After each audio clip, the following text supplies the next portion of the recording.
does an Indian car maker do to enter the fierce SUV segment that is dominated by the Koreans, Japanese, and even the Germans?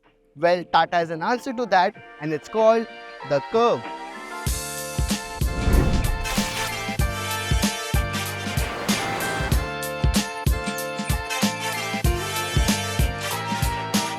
Well, clearly, Tata has preferred a different body style approach to enter this segment. And with the Curvv, most of you are now familiar with its design. And we have also driven its EV version. But now it's time to drive the most awaited version of the Curvv, and that is the petrol and the diesel one. And we've got both the versions, the TGDI with a manual transmission and the diesel DCT combo, which is the first in the segment. How are both these cars to drive? That's exactly what we will be telling you over the course of this video. So stay tuned, and if you haven't already, like, share and subscribe to Carwale and stay notified by clicking that bell icon.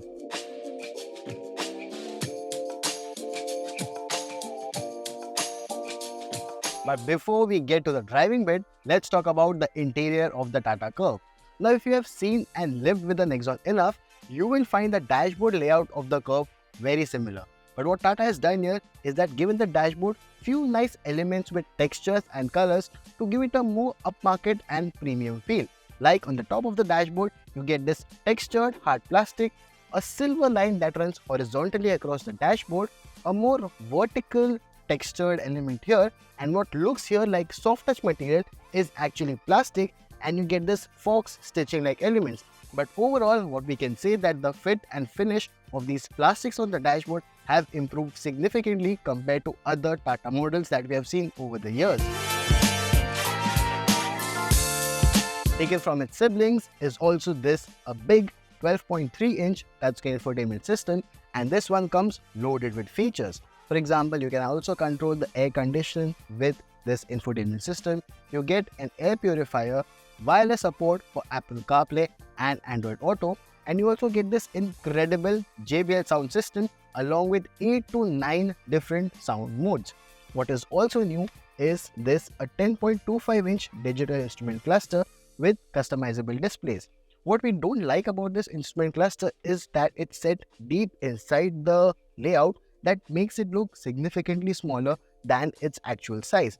But what is good is that you can actually have access to music controls, navigation, but that is only if you are an Android phone user, customizable displays, different drive modes, and even fuel efficiency figures along with compass, service reminder, and a host of different features. Now we'll talk about the front row seats. The front row seats, they are good in size, they're supportive, well bolstered, and the cushioning is just spot on. It does not feel very soft or very hard, but the overall support and comfort that we get from the seats is really good. Plus, these can be operated electronically, and this is 6-way electronically operated. But I would also say that these front seats, it might be good for somebody of my height. I am 5'6", but if you have a taller passenger, either on the passenger seat or even on the driver's seat, the person will not find enough shoulder support. You also get a 4-spoke steering wheel, which is from the Harrier and the Safari, and what we like here is the red insert, which is shared with the dashboard, and the upholstery is also used on the steering wheel. Of course, you get this illuminated Tata logo along with steering mounted controls for infotainment system and some even for the ADAS features. Besides this, the Curvv comes loaded with a wireless charging pad, auto dimming IRVM, cooled front seats, height adjustable co-passenger seat, sequential turn indicators, an air purifier, and a sound system by JBL.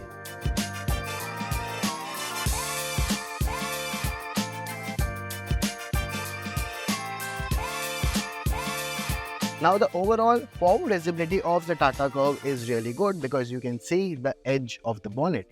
But then there are certain things, in fact 4 of them, that we don't like about the Tata Curvv.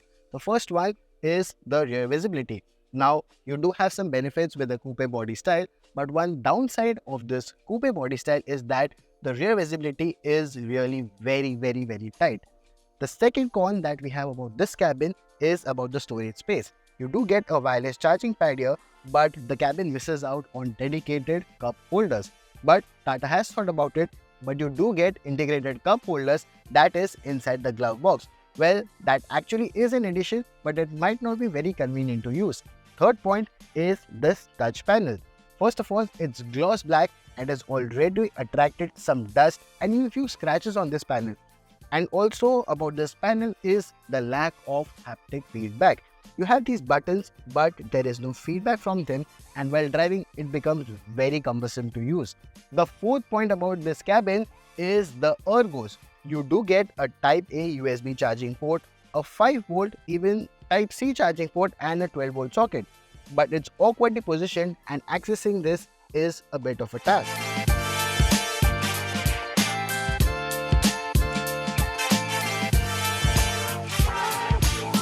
Now talking about the second row space, well, we'll give you two perspectives here. One with my height, I'm 5'6", and I'll tell you about my ingress. First of all, the ingress for me is quite easy and I do have decent amount of leg room, good headroom and nice shoulder space.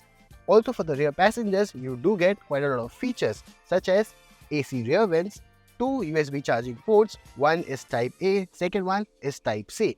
In the middle, you have this folding armrest with two cup holders. Headrest only for two passengers, but you also get 3-point seat belt for all the occupants. Up here, you have a massive sunroof, but there is a slight hump here, and that is probably because of the mechanism of the sunroof. So overall, the space might look quite comfortable and spacious for somebody of my height. But what if you are a taller occupant? Well, we've got that covered, and we've got Atman who is 6 feet tall, and we'll tell you about his experience in the second row.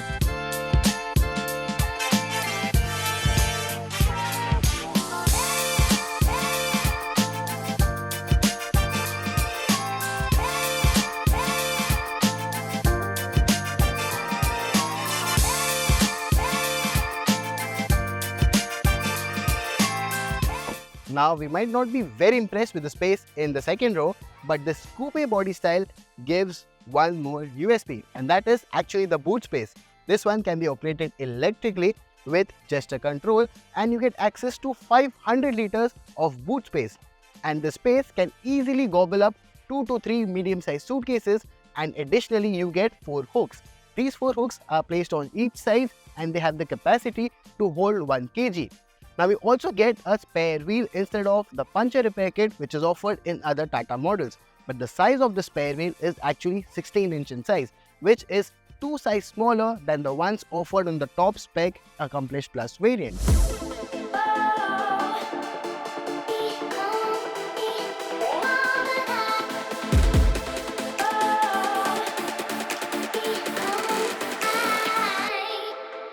Now it's finally time to drive the Tata Curvv, and we'll start with the new 1.2 litre TGDI petrol engine. This one was showcased at the Auto Expo and now is making its debut with the Tata Curvv. The power output on this one is 116 bhp and 260 Nm of torque.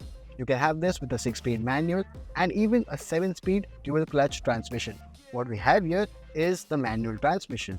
First off, there are absolutely no vibrations in this engine. This is a 3-cylinder engine and there are no vibrations, the ones that you usually feel on the steering wheel, ORVMs and even on the foot pedals. There are no vibrations at all. Now we'll start in the default city mode. Now the turbo kicks in as soon as 2000 RPM and it pulls cleanly and happily till 4500 RPM. And if you slot this into sport mode, the throttle responses are much more sharper, power delivery is much more quicker, and you can drive this in much more enthusiastic way. Now this is a manual, so you don't get any paddle shifters. Now while the performance of this TGDI engine is really impressive, what we are not really happy about is the mileage, where we have not tested this in the real world conditions. But the indicated MID display here is of 8 kmpl, which does not sound very efficiency friendly. Now we have fairly driven the Tata Curvv in Goa with bad patches and even on smooth, well-paved roads. On smooth, well-paved roads, you can easily do 3-digit speeds and the ride is extremely pliant, confident and without any upward movements. And when you're in the city, the 18-inch wheels absorbs the bump and even the broken patches with absolute ease. And to aid that, you have 208 mm of ground clearance, that means that there will be absolutely no chance that you can scrape the belly of this SUV. The curved suspension is tuned to prioritize comfort, making it suitable for long drives and commuting. It effectively absorbs bumps and irregularities in the road, providing a smooth and pliant ride. Despite the comfortable ride, the Curvv also exhibits good handling characteristics. The suspension is firm enough to control body roll during cornering, ensuring stability and confidence.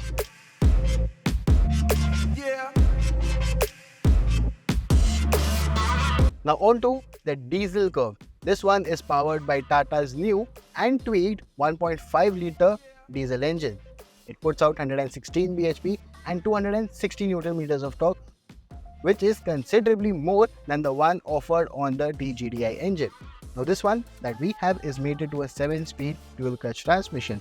Now the car is on, there is no noticeable vibration and the insulation is well contained. We'll tell you more about it when we are on the move. Now the initial impressions of this diesel DCT combination is quite good. There are no noticeable jerks during the upshift and the smooths are very smooth. However, during downshifts, you do feel a jerk and a noticeable head nod while going from especially third gear down to the second gear. Now like the petrol engine, we have not tested the real world mileage of the diesel, but the one indicated here is around 8.5 kmpl. Now we know that this is a diesel and you would expect a higher fuel efficiency, but wait for it when we get the Curvv for a longer duration to test it in the real world conditions. Now the default drive mode in which the diesel DCT starts is sports. So the response in the sport mode is quite sharp. In fact, the upshifts are at around 2.5 to 3000, but if you put your foot down like now,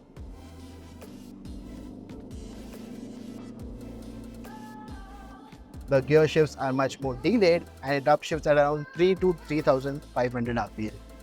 Now one thing about this diesel engine is that it's quite noisy, but that is the case only when you hear it from outside. But when you are seated inside, there is no evident noise. That is because Tata has done good job of containing the insulation and the quiet cabin is actually nice to be in. This is the DCT gearbox and that means you get these paddle shifters behind the steering wheel. And we tried operating this at different speeds. One thing that we did notice about this is that when you shift from 2 to 3, there is a weird clink sound that you have from second to third gear. Otherwise, the shifts from third to fourth and so on are relatively smooth.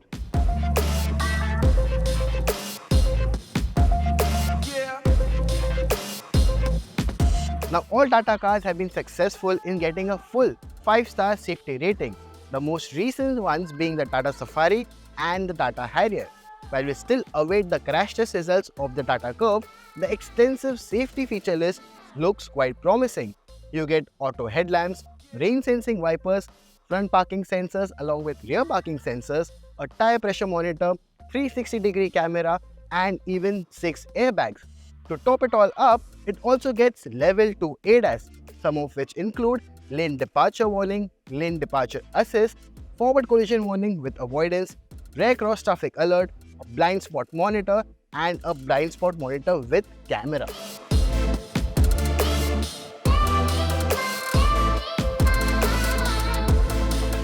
So this is still the Tata Curvv, but there are certain visual differences between the ICE Curvv and the EV Curvv. And we'll list down these differences in a quick walk around. Starting with the front, unlike the Curvv EV that gets a body colored front fascia, you get a black and a body colored, in this case it's golden, and black front grille. Lower half of the bumper you get air inlets because of course it's the engine, and you get more chrome accents along with a silver skid plate. Towards the side, of course, you have this coupe body style, but the difference here is that you get 18-inch alloy wheels, the design of which is different than the Curvv. Here you get a more flower-like pattern on the 18-inch wheels. Towards the side, you can also notice this new color. This in particular is called the Essence Gold, and you don't get this with the Curvv EV. There are more colors on the ICE Curvv that you don't get on the EV, such as the Opera Blue and even the red shade. On to the rear, the only change that you can see is the gloss black bumper along with silver skid plate and the Curvv badges instead of the Curvv.EV badge. On the inside, the only change that you have on the ICE Curvv is of course a manual gear lever. Unlike the EV that gets a drive selector, you don't get any gear lever on the EV version. And with the ICE, you also get 4 different personas giving 4 different interior themes. The one on the top spec accomplished, it gets a reddish theme along with this essence color. The Tata Curvv then is a stylish and feature-packed SUV with comfortable ride and decent performance.